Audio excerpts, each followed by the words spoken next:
Interest presiden terhadap dunia internasional sangat tinggi. Nampaknya beliau ingin menjadi global player. Untuk pertama kalinya kita tidak punya musuh. Dalam arti apa? Tidak ada negara yang mau menghancurkan Indonesia. Dan tidak ada negara yang mau kita hancurkan.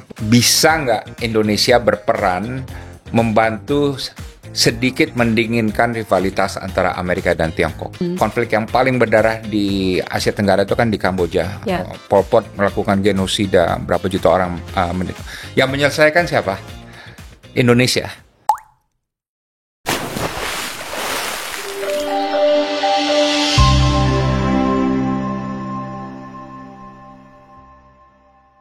Ni hao, welcome to VVIP, Very Valuable Insights and Perspective. Di tempat inilah kita akan menggali insight wawasan dari para pemikir hebat di negeri ini. Dan kali ini tamu kita sangat spesial. Beliau adalah Dr. Dino Patijalal, seorang diplomat kawakan yang sudah malang melintang di panggung internasional. Beliau juga adalah mantan jubir di era Presiden SBY, mantan Wamenlu, mantan Dubes Indonesia untuk Amerika, dan juga pendiri Foreign Policy Community of Indonesia. Nah, hari ini kita akan menggali pandangan beliau tentang sebetulnya seperti apa sih arah kebijakan luar negeri Indonesia di bawah kepemimpinan Presiden Prabowo. Banyak yang bilang, wah, Pak Prabowo ini akan in charge sekali nih dengan urusan kebijakan luar negeri. Itu kan terbukti ketika setelah dilantik, beliau langsung visit ke beberapa negara, termasuk juga dengan dua kekuatan ekonomi dunia yang besar, yaitu China dan Amerika. Nah, saya yakin pandangan Pak Dino ini patut kita dengar. Pak Dino, apa kabar? Kabar baik, Seni. Terima kasih. Terima kasih sudah mau jadi tamu di VVIP. Terima kasih. Saya ingin ucapkan selamat dulu untuk acara kemarin ya. CIFP sudah sukses dilaksanakan dan ternyata udah 1 dekade ya. Udah 10 tahun ya. 10 tahun. Terasa, ya. Tidak terasa. Dan kemarin saya lihat jajaran tamu-tamu yang hadir itu luar biasa loh. Kalau bukan karena networknya Pak Dino, gue rasa susah tuh Pak untuk datengin satu-satu. Jadi outputnya apa Pak kemarin hasilnya? Outputnya kita merayakan internasionalisme dan merayakan bahwa politik luar negeri itu ternyata menarik minat yang besar sekali di kalangan akar rumput. Dan mereka ingin agar Indonesia bukan hanya sukses di dalam negeri, tapi juga aktif bisa gemilang di luar negeri untuk membantu perdamaian dunia. Jadi ini bukan konferensi untuk merumuskan suatu joint statement misalnya gitu ya, tapi untuk menunjukkan kepada dunia internasional bahwa ternyata konferensi terbesar di dunia untuk politik luar negeri itu ada di Indonesia. Jadi orang-orang asing yang datang tuh pada kaget semua kan. Mereka akan bilang, di negara kami nggak pernah ada konferensi politik luar negeri sebesar ini. 500 orang aja udah sulit, apalagi ya 10.000 orang yang datang kemarin. Gitu. Iya. Dan setiap tahun kayaknya minatnya cukup konsisten ya Pak ya? Cukup konsisten. Dan, ini juga kita nggak pakai iklan, jadi orang datang berdasarkan word of mouth aja. Gitu. Kemarin itu saya lihat kan ada beberapa panel ya kan, juga menghadirkan pemikir-pemikir hebat juga untuk membicarakan tema besarnya Can Middle Powers Calm the Storm and Fix the World? Kenapa tema ini yang dipilih Pak? Sekarang ini kan kita menghadapi rivalitas, dunia penuh rivalitas dan banyak perhatian pada great powers, yaitu Amerika dan Tiongkok, ya kan? Dan banyak sejarah dunia itu diukir oleh apa yang dilakukan oleh negara besar, great powers. Great powers dulu kan ada Amerika dan Uni Soviet ya. Sekarang ini lebih ke Amerika dan Tiongkok. Kalau Rusia menurut kami udah turun ininya derajatnya. Bukan lagi great power. Bahkan Inggris dan Prancis juga bukan lagi great power. Sewaktu dulu Perang Dunia Kedua, mereka lebih di bawah great power gitu. Nah, teori kami adalah sekarang ini walaupun ada Amerika dan Tiongkok di atas, negara yang politik, ekonomi, militer kuat, tapi sekarang semakin banyak middle powers, negara yang mempunyai kekuatan menengah. Ya, mereka bukan di atas ini, tapi juga tidak di bawah juga. Mereka mempunyai kekuatan yang semakin besar, lebih besar dari 30-40 tahun lalu gitu. dan mereka ada di setiap kawasan dan mereka bisa berperan penting untuk membentuk orde dunia sebagaimana yang mereka inginkan. Kalau dulu kan mereka agak di belakang, lemah, kekuatannya juga masih tidak sebesar sekarang. Mereka gampang diojok-ojok, diintervensi dan lain sebagainya. Sekarang jauh lebih beda ya. Saudi di Timur Tengah jauh lebih beda dari sebelumnya. India di Asia Selatan jauh lebih beda dari sebelumnya. Afrika Selatan dan Nigeria juga beda dari sebelumnya. Indonesia juga jauh lebih beda dari 30-40 tahun lalu di kawasan Asia Tenggara gitu. Jadi intinya kita harus mempunyai kesadaran kita udah mempunyai kekuatan dan profil yang berbeda dibanding 40 tahun lalu dan kita harus membuat middle power strategy ini bagian dari strategi politik luar negeri kita. Sebelum saya masuk ke era Pak Prabowo nanti begitu ya. Kalau Bapak flashback 10 tahun kepemimpinan Pak Jokowi, seperti apa sih pengaruh Indonesia di geopolitik? Apakah juga sudah naik kelas cukup besar atau seperti apa Pak Dino? Presiden Joko Widodo tidak mementingkan politik luar negeri, ya kan? Dan bahkan perhatian terhadap masalah internasional juga tidak besar gitu ya.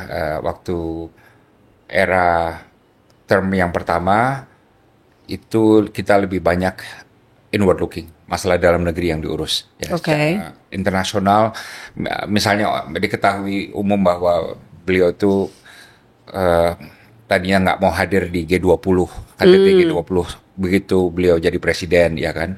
Masuk KTT ASEAN pun juga tidak terlalu semangat gitu dan lain sebagainya gitu. Baru term kedua beliau lebih tertarik ya.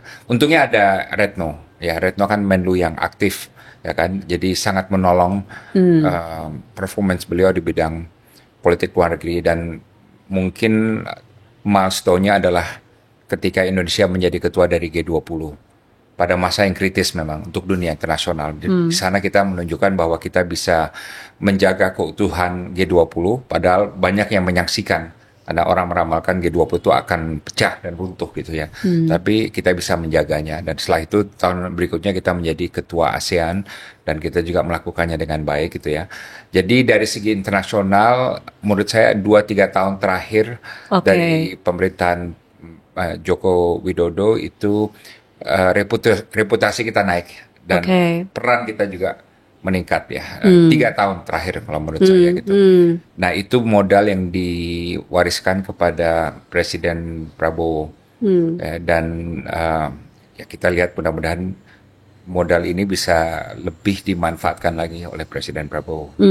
Oke, jadi menurut Anda fondasi 3 tahun terakhir Pak Jokowi ini sebenarnya bagus untuk diteruskan.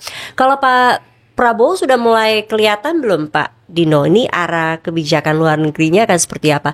Yang pasti kan kedua orang ini kan memang latar belakangnya berbeda. Pak Jokowi itu pengusaha dan memang dia fokusnya lebih ke membangun ekonomi. Kalau Pak Prabowo ini kan backgroundnya militer gitu. Dan begitu dia dilantik langsung sowan ke negara-negara lain gitu. Apa yang Pak Dino lihat nih arah ke depannya? Yang jelas pemahaman beliau mengenai dunia internasional itu lebih tinggi, lebih mendalam dari Presiden Jokowi. Kenapa? Karena beliau lebih tertarik pada dunia internasional. Kalau kita untuk menguasai sesuatu harus senang dulu pada sektor itu ya. Nah, kalau Pak Prabowo saya lihat sudah dari dulu menekuni masalah-masalah internasional. Jadi nggak heran kalau setelah diumumkan menang pemilu langsung pergi kemana-mana, ya, termasuk ke seluruh Asia Tenggara dan ke Prancis, Serbia, Rusia, Qatar dan lain sebagainya. Dan begitu dilantik juga langsung pergi ke berbagai negara itu ya, dalam perjalanan selama 10 hari gitu, right? Jadi nampaknya visibilitas akan tinggi, ya. Peran juga diperkirakan akan semakin besar. Yang kita tunggu memang adalah ini plannya apa nih, konsepnya apa, strateginya apa, prioritasnya apa, dan lain sebagainya. Itu yang menurut saya masih perlu jabarkan. Tapi jelas ekspektasi tinggi, visibilitas tinggi, dan interest kita, interest presiden terhadap dunia internasional juga sangat tinggi. Nampaknya beliau ingin menjadi global player, ya. Dan nampaknya beliau ingin menjadi a world statesman, ya kan. Tapi untuk itu kan harus jelas nanti ini mau bermainnya di mana, untuk Ukraina atau bermainnya di Palestina atau di masalah Myanmar atau Laut Cina Selatan atau apa. Itu masih kita tunggu nih, masih terlalu awal ya untuk kita lihat apa yang akan menjadi prioritas dari Presiden Prabowo. Tapi dalam beberapa kali statement beliau selalu mengingatkan bahwa 1.000 kawan itu terlalu sedikit, 1 lawan itu udah terlalu banyak gitu. Dan menekankan kembali bebas aktif itu tadi. Bagaimana menerjemahkan statement dari Pak Prabowo ini ya Pak? Ya, pertama kalau bebas aktif, ingat itu adalah prinsip bukan strategi. Oke. Ya kan, jadi kayak kalau orang itu saya single, saya bebas, jadi terserah. Tapi pertanyaannya, oke, kamu single, kamu bebas ya untuk melakukan apa? Tapi mau apa? Mau cari jodoh, atau mau jadi entrepreneur, atau mau jadi sarjana, atau mau ini dan itu. Nah, itunya yang harus dijelaskan, kita mau jadi apa gitu, ya kan? Nah, jadi bebas aktif adalah prinsip dan strategi. Kalau mengenai 1.000 kawan itu terlalu sedikit, 1 musuh terlalu banyak. Ini memang suatu jargon yang sudah dikumandangkan itu sejak tahun 2004 itu. Jadi saya kan membantu Pak SBY sebagai presiden waktu itu. Nah, di sana itu di awalnya beliau menyatakan doktrin a million friends, zero enemy. Ya kan? 1.000.000 kawan dan 0 musuh. Kenapa? Karena memang kita memasuki lingkungan strategis baru. Apa itu? Sejak 1945 konsep nasionalisme kita selalu punya musuh. Ya kan? Dulu 1945 waktu revolusi kemerdekaan siapa? Jepang, ya kan? Kita ngelawan Jepang waktu itu ya, yang waktu itu menjajah. Kemudian sekutu masuk, kita ngelawan sekutu, ingat kan 10 November di bom Surabaya, kita melawan segala macam. Setelah itu musuhnya adalah menurut Bung Karno Amerika. Amerika kita setrika, Inggris kita linggis, ya kan. Setelah itu siapa? Malaysia kan konfrontasi, dan juga dengan siapa? Singapura juga ada konfrontasi. Habis itu waktu zamannya Soeharto macam-macam, sempat dengan Portugal karena masalah Timur, ya kan. Kemudian dengan Libya karena kita merasa mereka membantu GAM, ya, right. Jadi dari 1945 sampai reformasi itu kita merasa selalu punya musuh dari luar. Ya, jadi nasionalisme kita itu sama dengan Amerika tuh, selalu punya musuh Amerika. Kan sampai sekarang kan selalu ada musuh ya. Nah, bedanya apa? Waktu 2004 itu ketika saya dan Pak SBY itu melihat situasi internasional, beliau bilang, "Din, coba kaji dengan jeli ini, lingkungan strategis ini, apa yang berbeda gitu." Dan beliau bilang yang berbeda adalah untuk pertama kalinya kita tidak punya musuh. Dalam arti apa? Tidak ada negara yang mau menghancurkan Indonesia, dan tidak ada negara yang mau kita hancurkan. Dan itu kenyataan di lapangan. Nah, akhirnya beliau keluar dengan konsep itu, 1.000.000 kawan dan 0 musuh, zero enemy. Orang pada kaget waktu itu karena bilang kita naif banget nih ya. Dulu termasuk lembaga-lembaga nasional, Lemhanas lah segala macam ya, ini kok agak naif. Bahkan ada teman-teman TNI di BIN juga bilang ini naif gitu, right? Jawaban kami apa? Oke, kamu merasa ada musuh ya? Oke, coba siapa? Kasih tahu aja siapa musuhnya. Amerika? Enggak. Justru kita ada strategic partnership kemudian dengan Amerika, ya. Kemudian taruhlah dengan Malaysia, ada dispute memang. Dengan Vietnam juga ada dispute di perairan. Tapi kan orang dispute bukan berarti musuh. Kanada sama Amerika aja ada dispute di border kok. Kan nggak berarti musuh. Ya, musuh kan adalah apa? Saya ingin menghancurkan Anda. Anda ingin menghancurkan saya, gitu kan. Dengan Tiongkok kita jadi strategic partner mereka, right? Walaupun kita ada perbedaan pendapat dengan beberapa negara, itu tidak berarti mereka jadi musuh kita gitu, ya kan? Sejak itu berkembang nih pemikiran strategis baru bahwa ternyata bebas aktif masuk dalam lingkungan strategis baru, kita tidak punya musuh dan kita justru bisa bergerak aktif di berbagai kancah dan mempunyai banyak kawan gitu ya. Nah, menurut saya apa yang disampaikan Pak Prabowo, Presiden Prabowo itu adalah kontinuitas dari pemikiran strategis yang itu tuh, bahwa kita bergerak dalam lingkungan yang baru memang, gitu, lingkungan baru. Oke. Pak Dino, kalau melihat situasi sekarang ya, global ini bisa dibilang panas-panas dingin lah ya. Hubungan, saya ingin bicara hubungan China dan Amerika yang akan semakin tegang begitu ya kira-kira proyeksinya. Apalagi sejak Trump terpilih gitu.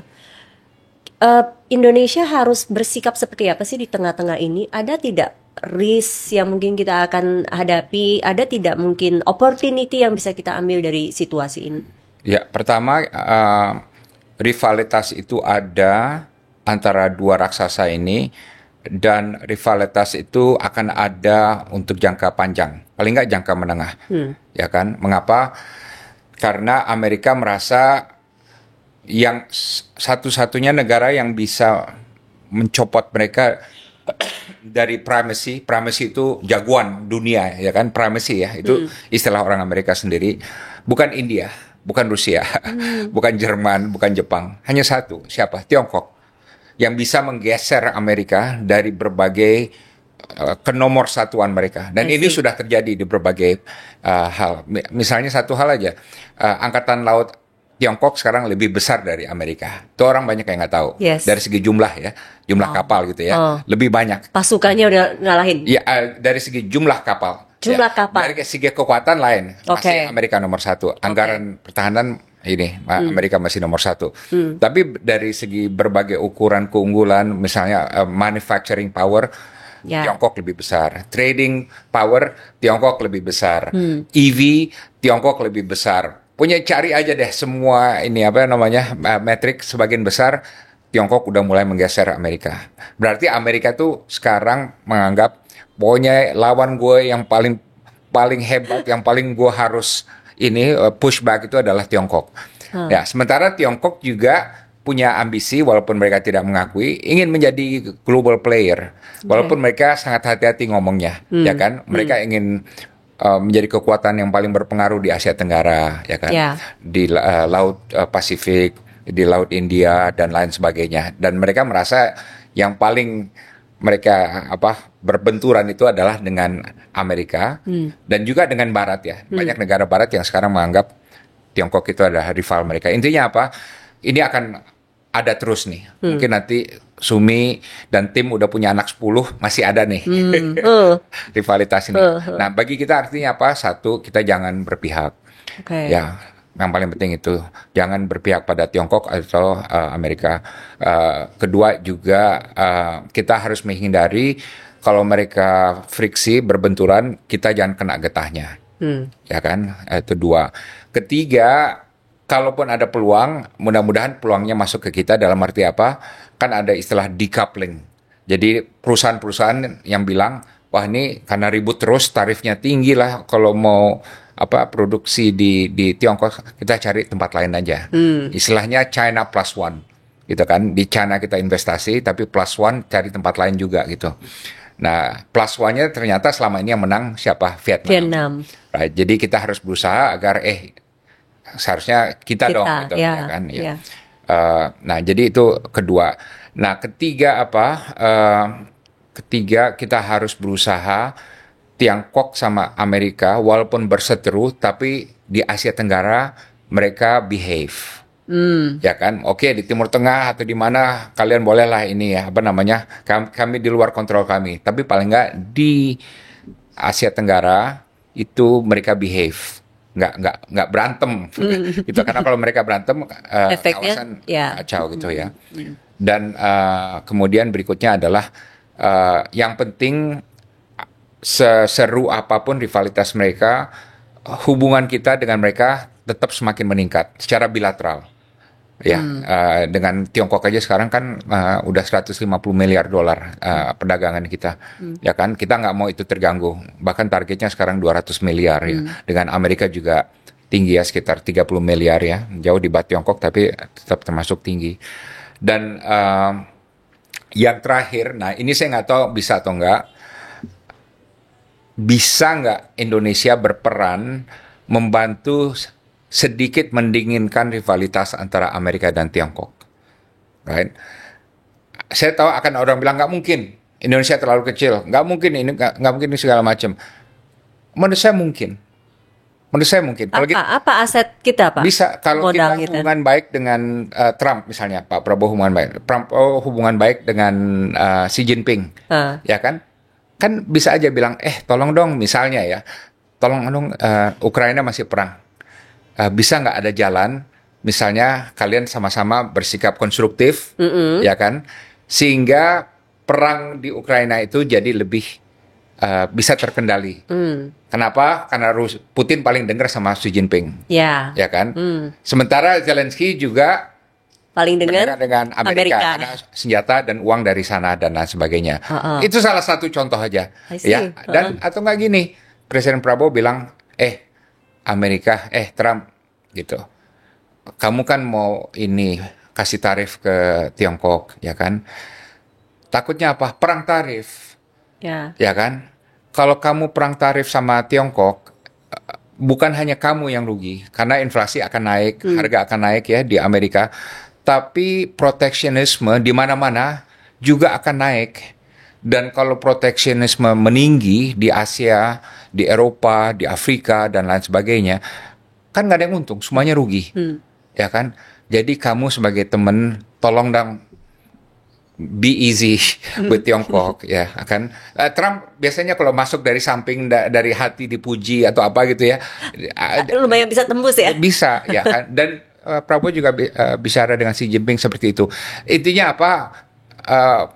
Senjata kita ya, Sumi, itu adalah kredibilitas kita. Ketulusan kita, respect gitu, right? Dan ini udah dibuktikan jauh-jauh waktu diplomasi gitu ya. Kita mungkin bukan negara yang punya militer hebat atau apa gitu ya. Senjata kita masih biasa-biasa aja. Tapi kalau kita dipercaya sama orang, nasihat kita dipercaya, kita bisa do something positif untuk perdamaian. Buktinya kan Kamboja, konflik yang paling berdarah di Asia Tenggara itu kan di Kamboja. Pol Pot melakukan genosida, berapa juta orang. Yang menyelesaikan siapa? Indonesia. Padahal militer kita kan biasa-biasa aja gitu ya. Maksudnya nggak seperti militer Jepang atau Amerika gitu ya. Tapi kita masuk dan kita bertasel itu apa ya, gini-ginian sama Tiongkok, Amerika juga kita gesek-gesek gitu.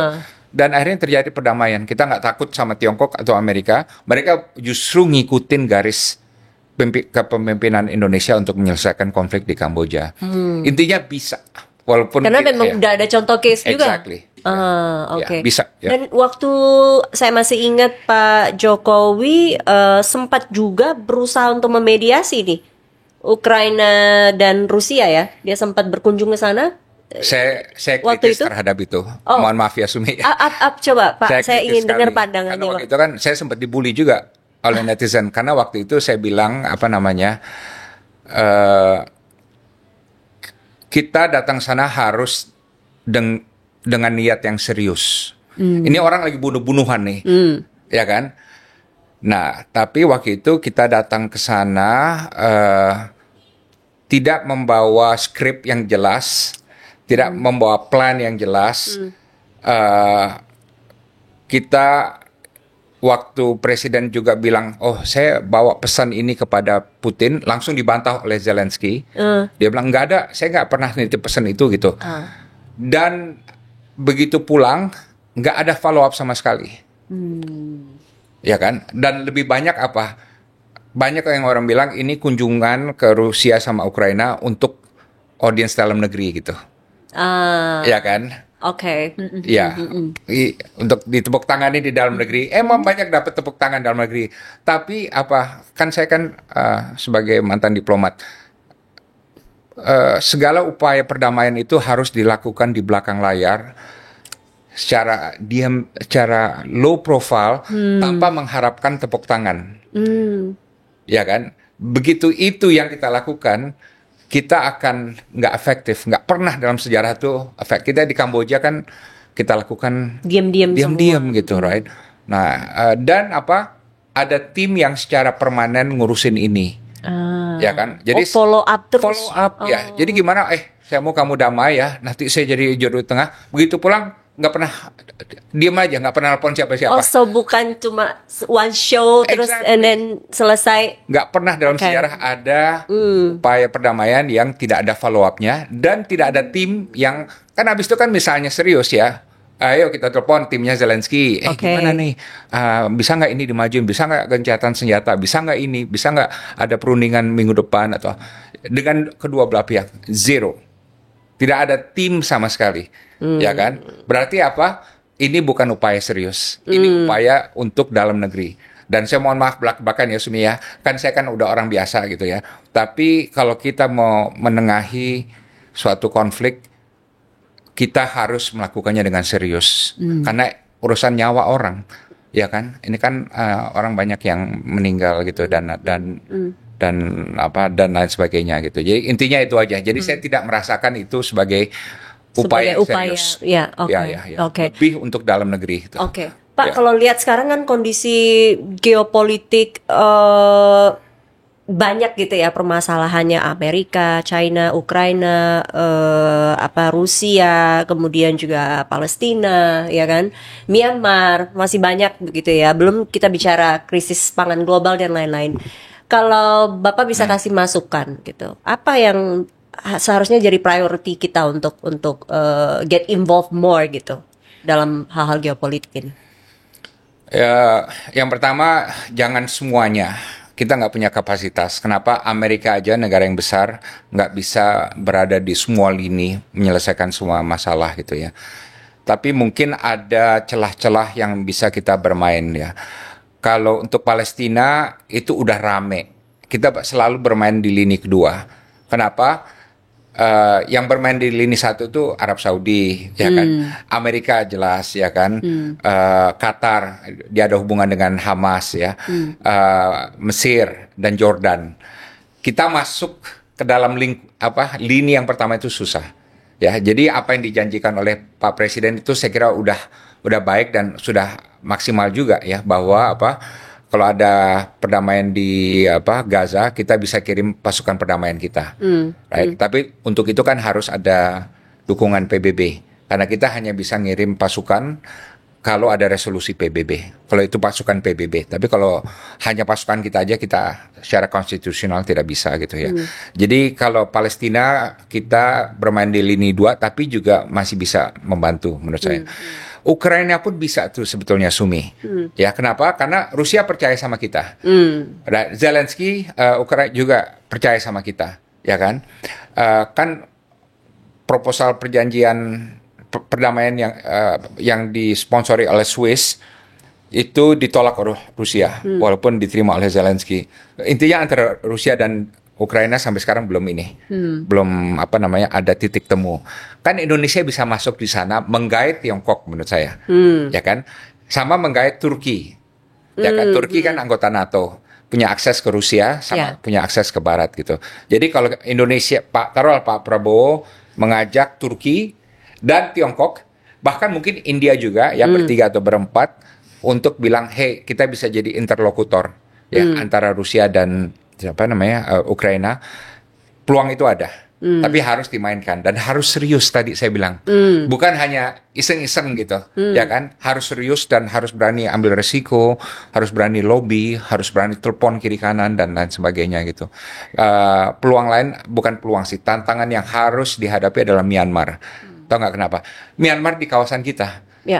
Kalau Sudan jauh ya kita mungkin bisa ya, kita nggak terlalu berperan di sana ya dan lain sebagainya. Tapi kalau Myanmar tuh di rumah neighborhood kita gitu.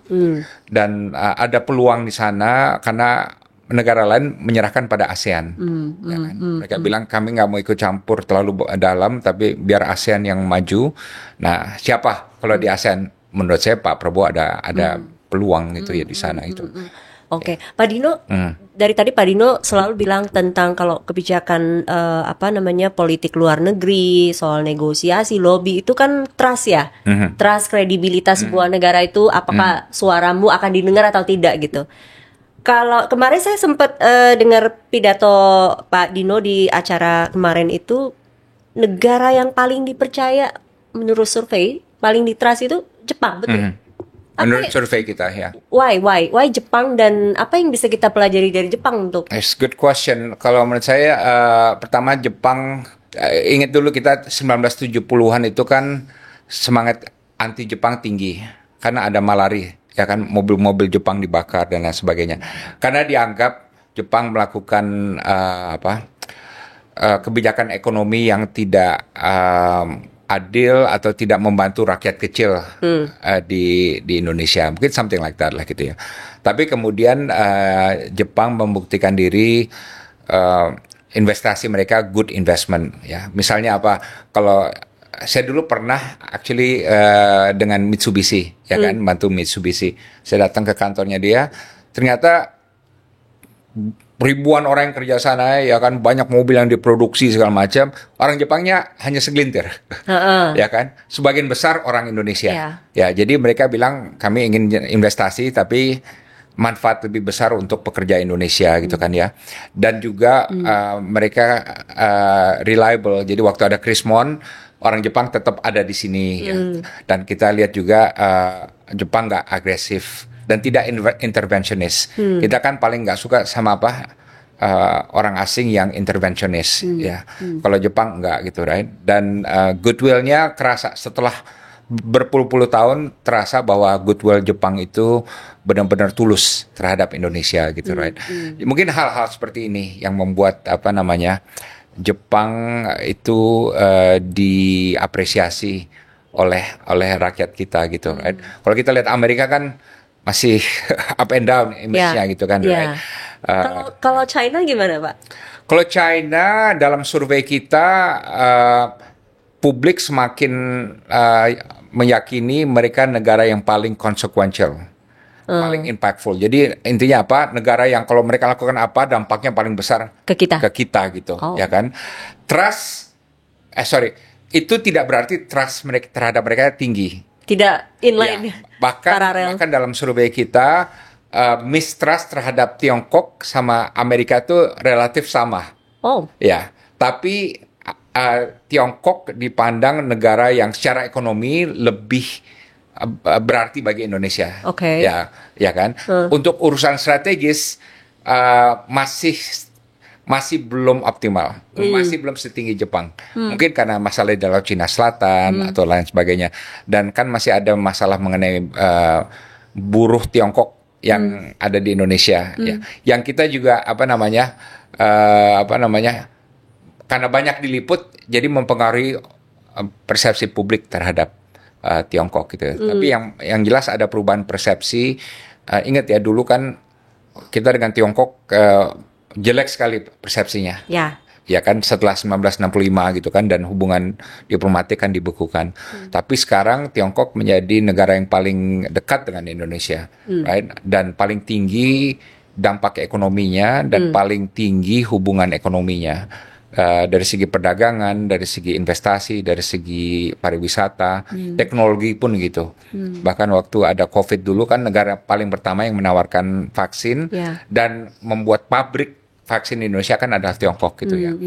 Jadi emang hubungan kita dengan Tiongkok jauh berbeda dibanding 30-40 tahun lalu. Ya. Oke, Pak Dino, saya ingin bahas sedikit mengenai FPCI ini. Congratulations ya, udah satu dekade diam-diam. Tapi sayangnya menurut saya masih perlu lebih banyak orang lagi tahu nih, Pak, tentang FPCI ini. Kemarin setelah ikut acara conference itu, saya merasa FPCI ini tuh sebetulnya kehadirannya tuh penting loh, Pak. Kenapa? Karena saya merasa masyarakat umum itu selalu berpikir bahwa urusan kebijakan politik itu atau kebijakan politik luar negeri itu adalah urusan para elit di atas-atas, Pak. Nggak ada urusan sama kehidupan kita sehari-hari. Menurut Bapak itu cara pandang yang benar apa salah sih? Salah, karena politik luar negeri begins at home kan, mulai dari rumah, dan politik luar negeri yang jauh dari akar rumput akan melayang, nggak jelas arahnya gitu.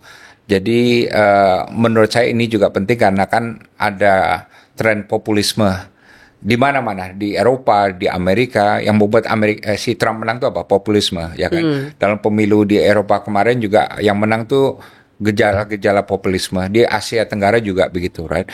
Intinya apa? Segala naluri dan langkah politik itu harus memperhitungkan persepsi dan sentimen publik. Oke. Ya kan, itu harus tuh, ya kan. Nasionalisme kita juga harus selalu mengacu pada sentimen publik kan, yang di bawah maunya apa gitu kan. Nah makanya segala langkah politik luar negeri itu harus berusaha untuk dipahami oleh rakyat, right, oleh akar rumput gitu. Makanya kan kita lihat masalah Palestina kenapa jadi agenda nomor 1. Karena yang nomor 1 di bawah itu adalah Palestina kan. Kalau di masjid-masjid orang ceramah itu kan selalu Palestina yang di bawah. Nah makanya penting sekali, dan ini saya sampaikan waktu pidato saya di CIFP kemarin, sehebat apapun politik luar negeri dari Prabowo harus dijelaskan ke masyarakat nih. Ya, harus dijelaskan ke bawah. Harus selalu ada konferensi pers, baik di istana maupun di Kemlu. Harus selalu ada background brief dalam setiap kunjungan. Menurut saya sebelum pertemuan atau sesudah pertemuan kumpulin wartawan. Tadi kita membahas ini dan atau enggak sebelum pertemuannya bilang ini masalah yang bagi kita agak deg-degan adalah masalah ini dan itu. Komunikasi dengan wartawan itu penting sekali. Sekarang kan udah ada di bawah Pak Hasan Nasbi, ada kantornya, ada 6 jubir. Dan mohon maaf kalau menurut saya 6 jubir terlalu banyak. Ya kan, ada 48 staf katanya. 48 staf terlalu banyak. Takut blunder juga sih Pak. Iya mungkin. Sampai ada yang viral. Tapi intinya outputnya apa? Outputnya itu harus aktif menjelaskan kepada masyarakat. Kalau jubirnya 20 tapi tidak ada masalah yang dijelaskan secara rasional dan secara konsisten gitu, maka politik luar negerinya, bukan hanya politik tapi kebijakan dalam negerinya juga akan mengalami masalah ya. So ingat komunikasi itu penting sekali gitu. Ya. Jadi itukah tujuannya Pak Dino ketika 10 tahun lalu membentuk FPCI ini, mendekatkan diri atau mendekatkan isu ini ke grassroots? Yes, dan membuat grassroots paham dan tertarik pada politik luar negeri, tapi juga untuk meng-push back atau melawan nasionalisme sempit. Karena apa? Karena saya sebagai diplomat kan saya pernah di Afrika, di Singapura, di Amerika, di Eropa, dan saya melihat sendiri dengan jelas yang membuat bangsa itu mundur dan kalah dan tertinggal itu adalah nasionalisme sempit. Yang dimaksud nasionalisme sempit itu apa? Nasionalisme yang merasa yang lain itu di bawah kita yang hebat sendiri, dan kita anti asing, anti dunia. Melihat dunia itu sebagai ancaman, ya kan? Siapa yang pernah gitu? Jerman, zaman Hitler, Jepang, namanya ultranasionalisme. Kami yang paling hebat, paling tertinggi, semua harus kita taklukkan, kuasai segala macam. Italia juga gitu ya, waktu zaman fasisme gitu ya. Dan kita cukup banyak kok contoh-contoh di mana negara yang terjangkit nasionalisme yang tidak sehat, ya, itu akhirnya jadi bangsa yang kalah. Tapi orang yang menganut nasionalisme yang sehat dan menganut internasionalisme itu apa? Tidak anti asing dan melihat dunia sebagai peluang, sebagai sahabat, sebagai lahan, itu mereka pasti sukses. Ya kan? Contohnya apa? Tiongkok. Ya kan? Tiongkok sewaktu zaman Mao Zedong kan menutup diri. Ya kan? Ada program misalnya The Great Leap Forward atau Cultural Revolution. Namanya bagus. Tapi itu membuat Tiongkok jadi sangat mundur dan sangat miskin. Tapi Deng Xiaoping masuk, dirubah, diambil modal teknologi dari dunia, ilmu pengetahuan dari dunia dan lain sebagainya, dirubah politik luar negerinya, merangkul dunia Sehingga akhirnya hasilnya apa? Tiongkok ekonominya lebih besar dari Amerika sekarang. Sampai Amerika jadi keblingsetan, ya kan? Kita lihat Emirat misalnya, negara yang tadinya miskin sekali, tapi kemudian menjadi negara yang seperti ini. Kenapa? Karena filosofi mereka ingin merangkul yang terbaik dari dunia, memanfaatkan segala sumber yang positif dari dunia untuk kepentingan mereka. Jadi itu yang saya lihat, banyak ada kantong-kantong nasionalisme yang sempit di dalam negeri yang membuat kita tidak bisa meraih peluang-peluang yang besar. Dan peluang itu siapa yang ngambil? Malaysia. Siapa yang ngambil? Vietnam. Siapa yang ngambil? Singapura, ya kan? Nah, itu yang membuat saya membuat CIFP untuk membuat kantong-kantong xenofobia dan nasionalisme ini menjadi berubah. Dan merubah mindset itu tuh cara paling efektif lewat anak muda, Pak. Anak muda ya. Karena anak muda yang paling lahan yang paling subur. Kalau ditanam hal yang negatif, mereka akan tumbuh negatif. Tapi kalau kita open the mindset dan kita kasih contoh-contoh yang konkret, itu kan ide-ide yang baik, mereka juga bisa ke arah sana gitu. Jadi terserah aja how you play it gitu. Pak Dino kan udah berinteraksi dengan banyak anak muda tuh selama FPCI ini 10 tahun gitu ya. Pak Dino bagaimana menilai karakter anak muda Indonesia? Mereka punya potensi tidak berperan juga di panggung internasional. Potensi luar biasa. Kita lihat aja anak-anak muda kita yang termasuk yang dari desa, dari provinsi yang jauh segala macam. Kalau mereka kasih peluang, taruh di Harvard, di Yale, di Princeton, di Oxford, dimanapun, mereka pasti bisa compete. Nah, ini pengalaman saya. Saya lihat kemana-mana kok. Waktu di Amerika dulu, waktu jadi dubes, saya kemana-mana tuh saya lihat anak-anak yang top of the class dari mana? Oh, saya dari Jember. Oh, saya dari Purwokerto. Justru anak-anak daerah banyak ya? Iya. Karena semangat juangnya lebih tinggi kan, ya kan. Jadi kalau mereka dapat peluang, mereka pasti bisa sukses. Yang perlu dilawan oleh anak muda itu adalah budaya cynicism, culture of cynicism. Itu kan cukup di zaman saya waktu saya muda banyak, zaman sekarang pun banyak. Jadi segala sesuatunya sinis, nggak mungkin lah, gini, segala sesuatu dicari negatifnya. Itu nggak akan maju anak-anak seperti itu. Ya. Jadi karakter sinis itu dari zamannya Pak Dino muda sampai sekarang. Iya. Terus ada gitu ya. Sangat kental gitu, ya kan. Dan budaya juga untuk melihat budaya negativisme gitu, right? Jadi gini aja, pernah dulu itu saya ajak waktu bulan puasa tuh, saya bilang ke istri, ayo, pokoknya kita nggak boleh mikir negatif atau ngomongin orang. Selama seminggu gitu ya. Jadi kalau ada ini nggak boleh. Oh, itu lagi selingkuh tuh. Oh, itu ya bapaknya korupsi, nggak boleh, ya kan? Tahu nggak apa? Susah loh. Right? Susah karena we are wired to think that way. Wah, itu ini selingkuh atau ini segala macam jelek. Selalu kalau ada apa-apa kita ngomong aspek yang jeleknya dulu itu. Jadi nature-nya udah begitu. Nature-nya udah gitu, right? So to change that into positive thinking, constructive thinking, itu took some time. Karena saya dulu juga begitu. Waktu anak muda, waktu saya masih SMP, SMA juga, I was wired like that gitu. And then it changed. Tahu nggak kenapa? Karena I was exposed to orang-orang yang berbeda. Orang yang suka inovasi, orang yang suka solusi, orang yang suka belajar, hal-hal positif ya. Iya. Jadi lingkungan itu emang penting banget. Jadi kalau orang tua, you have to watch not what your kids eat, bukan hanya nutrisinya aja, tapi pergaulannya, gurunya, apa yang dibaca, ya kan, TV-nya apa yang dilihat, segala macam. Mungkin dulu waktu yang merubah hidup saya tuh ini dulu saya suka sekali membaca sejarah orang-orang besar, ya kan, Gandhi, Mandela. Umur berapa tuh suka baca? Waktu SMP, right? Jadi itu makanan saya sehari-hari. Dan sampai sekarang itu mempengaruhi my intellectual and character upbringing. right? Bacaan intelektual itu tuh, right?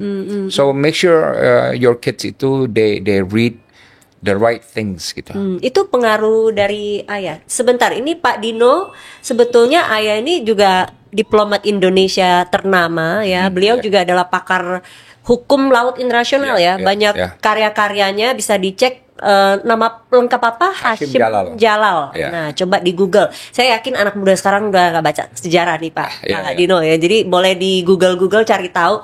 Itu pengaruh dari Papa as a diplomat juga atau apa? Iya, karena kami datang dari keluarga pemikir gitu ya. Keluarga yang apa? Mungkin kalau saya bilang keluarga intelektual terlalu bombastis gitu ya, tapi keluarga yang suka ilmu pengetahuan gitu. Right? Ayah saya bilang apa? You bow only to superior character and intellect. Jadi kamu jangan tunduk pada anak menteri, atau kamu jangan terpesona sama wanita cantik, wanita seksi. Kalau di Amerika kan gitu, right? Kamu jangan tunduk pada orang kaya gitu. Kamu hanya bisa terpesona dan tunduk pada orang yang punya karakter dan intelektualitas yang lebih tinggi dari kamu. Oh, itu yang value yang dari awal tuh saya diajarin gitu, ya. So it makes a big difference actually. Oke. Terus Pak Dino akhirnya terjun ke apa namanya menjadi seorang diplomat juga karena pengaruh dari Papa juga ya, dari kecil juga. Iya, I think so. Dan ini emang etos yang apa ditanamkan, dan ini it's not enough disebutkan nih Sumi, etos mengenai public service, right? Jadi apa namanya public service itu berarti saya ingin mengabdi kepada negara, nggak mikirin gaji, nggak mikirin dapat rumah atau mobil atau motor atau apa, tapi benar-benar untuk mengabdi pada something larger than me, which is negara, bangsa, ya kan, bangsa yang jadi lebih maju, berdaulat dan damai dan lain sebagainya. Ini etos yang menurut saya not enough ditanamkan kepada orang-orang yang mau masuk di public service. Akibatnya apa? Orang masuk di public service, ya ruang publik, jadi anggota DPR, jadi pejabat, korupsi. Karena mereka nggak masuk untuk kejayaan negara, tapi untuk diri sendiri gitu, ya kan? Untuk cari kekayaan gitu, ya kan? Atau mencari tahta, ya, dan lain sebagainya gitu. Jadi I think itu yang diajarkan ayah saya. By the way, kemarin saya buat tweet dalam waktu berapa jam udah 500 juta orang yang hit dan 100% setuju. Apa itu Pak? Saya katakan sekarang kan banyak ada pemerintah baru dan ada staf khusus masuk di kantor presiden, masuk di kementerian. Saya bilang mereka masuk harus melepaskan jabatan di swasta.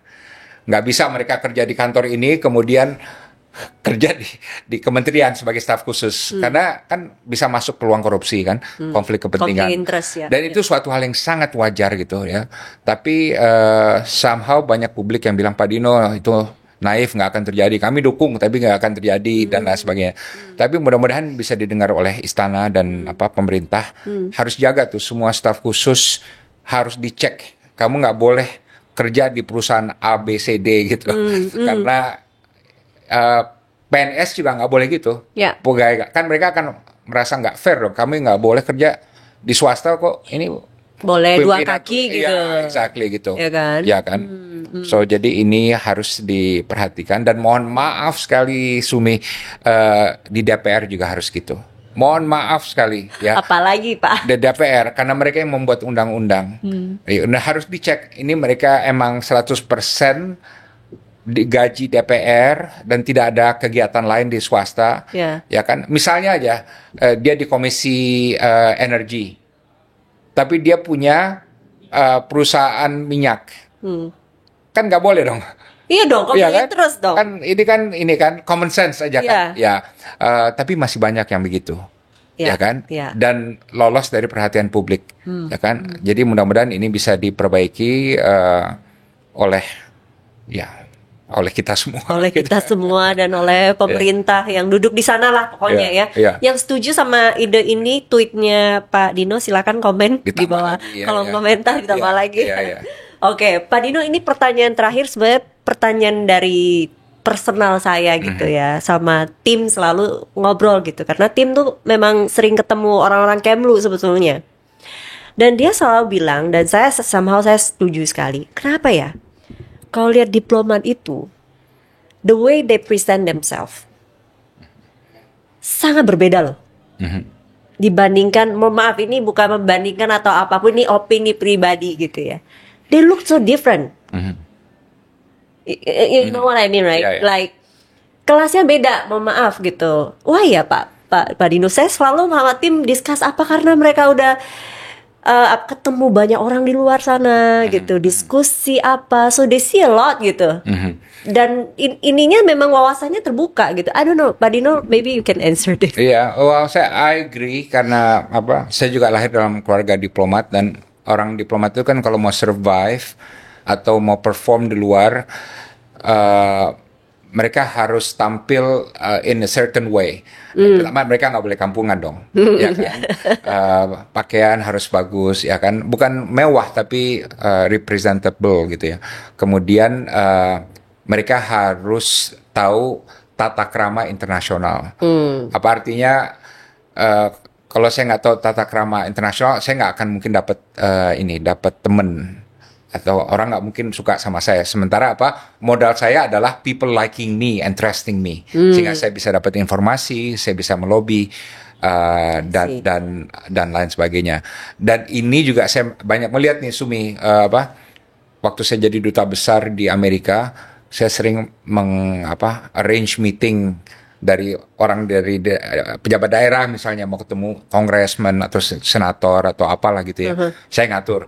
Itu saya melihat tuh tata krama internasionalnya masih belum apa yang diharapkan gitu ya. Misalnya lagi bicara semua main telepon. Itu nggak sopan. Ya kan? Atau enggak lagi ada pertemuan, kalau ada cewek yang cantik, wah keren tuh, aduh, nggak boleh dunia internasional. Gitu ya? You know what I mean, right? Yeah. Nggak boleh di dunia internasional. Kemudian lagi bicara, mereka ngomong keras-keras dengan orang di sampingnya. Gimana gini dalam bahasa yang keras, dan jadi itu di tata krama internasional nggak boleh. Right? Jadi intinya kalau diplomat kita udah paham mengenai hal ini. Juga kalau di table misalnya kita nggak boleh ngomongin yang jelek mengenai orang. Kita lagi dinner gitu kan ya. Tadi yang saya bilang itu kan, menggosip atau segala macam, you avoid anything negative. Kalau kita lagi dalam suatu dinner internasional gitu dan lain sebagainya gitu. Jadi memang diplomat harus begitu kalau mau survive dan mau perform gitu. Okay. Now I got the answer. Yeah. Okay. And by the way, it's a wonderful world. It's a wonderful world. Saya senang sekali ayah saya jadi diplomat karena you bisa lihat deh, semua anak diplomat ya, umumnya menurut saya 80-90% open minded dan kreatif. Setuju, saya ada beberapa teman-teman anak diplomat memang. Ya. Wonderful world. Wonderful lifestyle gitu. Ini saya yakin memang di luar sana tuh banyak anak muda pengen loh Pak jadi diplomat. Apa saran Bapak buat mereka, Pak? Setiap tahun hanya 100 orang yang diterima jadi diplomat. Jadi 100 orang. Try it. Ya, kalau nggak masuk lulus itu lebih karena nggak lucky aja. Keep trying, gitu. I'm sure mungkin your luck is there, gitu, ya kan. Syaratnya apa sih Pak? Mesti paling akan dilihat gitu. Lulus tes tertulis, pengetahuan mengenai politik luar negeri Indonesia, pengetahuan mengenai dunia internasional, bahasa penting, right? Makanya Sumi kan kalau di pergaulan dulu saya tuh kalau orang bahasa Inggris, kita bahasa Inggris itu diledek kan, so bahasa Inggris gitu. Tinggalin teman-teman yang gitu. Karena kalau Anda bisa bahasa Inggris, Anda akan jago di medan lapangan kerja gitu. Ya kan, biarin aja orang yang ledek-ledek kalian, nanti kalian bisa ledek balik nanti 10 tahun kemudian gitu. Oke. Thank you Pak Dino, hari ini sudah bertamu di VVIP, banyak insights, wawasan yang kita dapat dari seorang Pak Dino, dan terima kasih juga buat Anda yang sudah menyaksikan. Kita ketemu lagi minggu depan.